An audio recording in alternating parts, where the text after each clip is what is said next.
Hey guys, Anjana here. Just wanted to talk to you about week 2. I hope you've enjoyed your reading so far, and I wanted to go over what is expected in this week.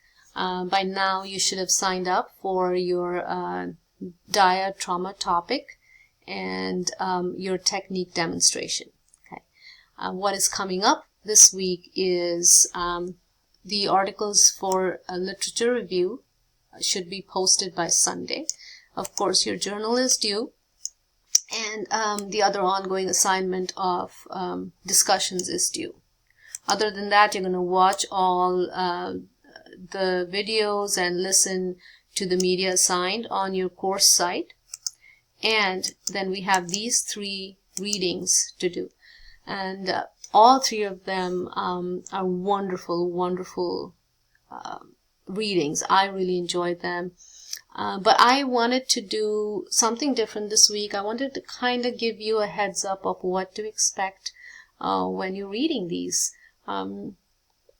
The chapter on Perry, I think Perry is really a social worker at heart. He likes to understand his patients in their environment. He does not rush into a diagnosis, and he really does a complete assessment of the patient.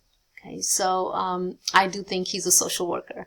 And the case study there I would like you to discuss in this coming week is about attachment and how we learn things. And we're going to learn about mirror neurons. We're going to learn about how our body reacts, what happens in our minds. So Rothschild, The Body Remembers, chapter 3 is wonderful. I've said that before. I know I'm repeating myself, but I really like this book. So here is chapter 2. Where's chapter 3? Let me take a look at it.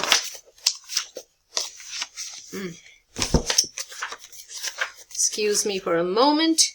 It is understanding somatic memory, and we're really gonna, this is page 38 in my book. You may have a different book, but it talks about the organization of our central nervous system, and this is going to tell you a lot about the way we react and how our body moves.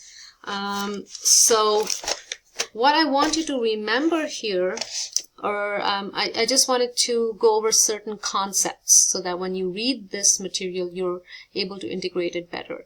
So if you've seen the Dan Siegel video, you know what I'm talking about. Okay, this is our reptilian brain, and our brain is a lot more complex than just these 2 parts. But if this is your brain, your entire brain, this is your reptilian brain, and on top of it, right here, is your prefrontal cortex, the most evolved part of your brain, the most evolved part of the most complex organism in the known universe.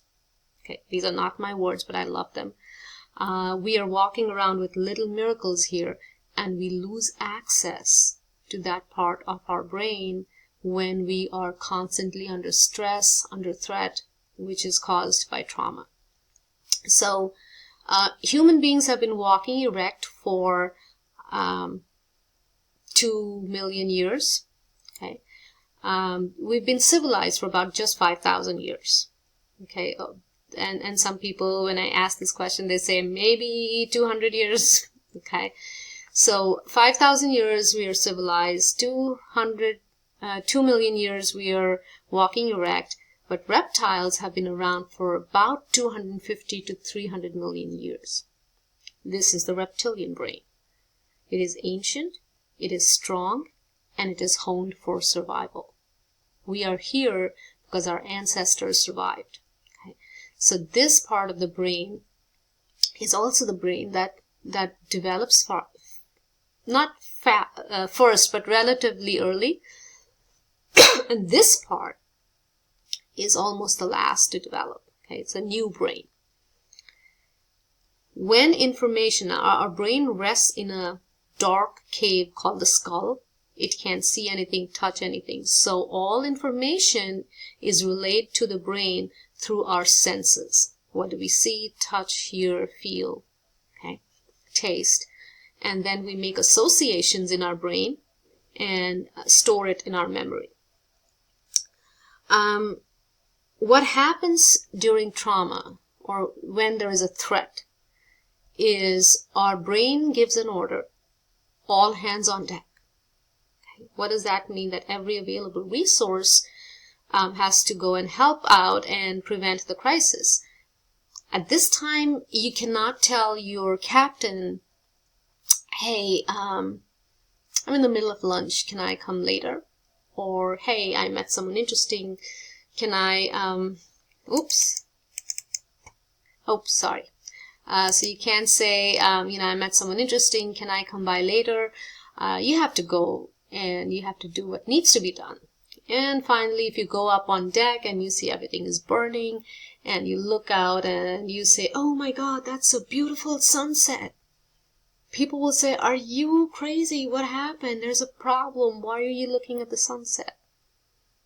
And that's exactly what happens in our bodies. Our brain has given the order, all hands on deck, and every available resource in our body is harnessed and put into our muscles to fight, to run away, to do something to save ourselves.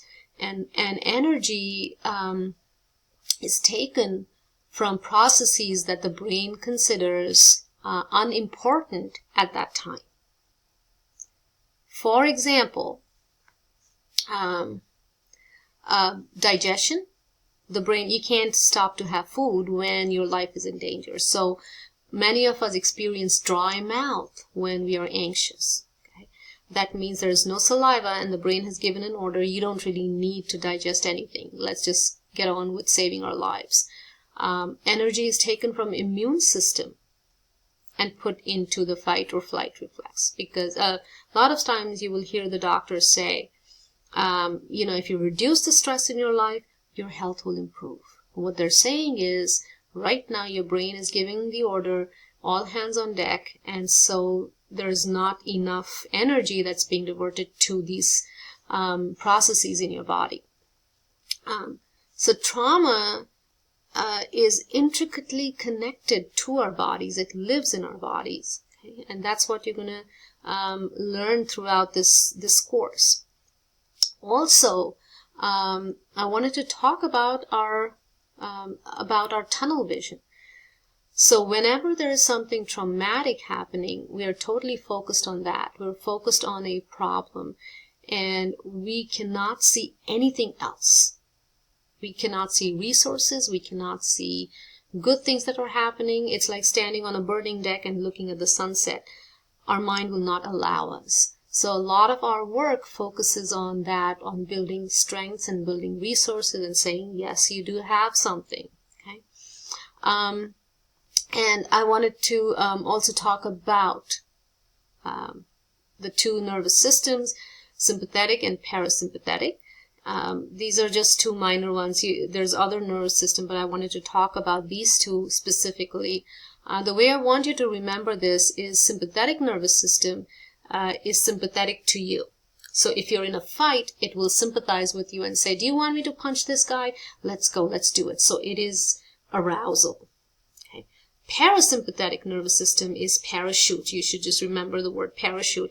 Slows you down. So sympathetic is fight or flight, and parasympathetic is sometimes known as rest and digest. Okay, so it allows you, it tells you, let's slow down, let's take a moment here, let's digest our food. So that's the parasympathetic nervous system. And you'll be learning about all these in this week's reading. And lastly, I also want to touch upon mirror neurons. It's amazing. Our brain is just amazing. And mirror neurons are when we start mirroring each other. And we do it for various reasons, but essentially we need to stick in a tribe. We need to be understood. We want to connect. These are all human needs. And that's why we kind of mirror each other. So a very mild example of this would be when you're feeding a baby. and you're feeding you're holding the spoon close to the baby, and your mouth opens while feeding the baby. And if there's anyone around you watching that, their mouth will open. So we're kind of mirroring each other. And I want you to think about, how does this impact trauma? Why are mirror neurons important? And kind of bring it up in discussion. So that's it from me. If you have any questions, email me, and I look forward to our discussion. All right, good night.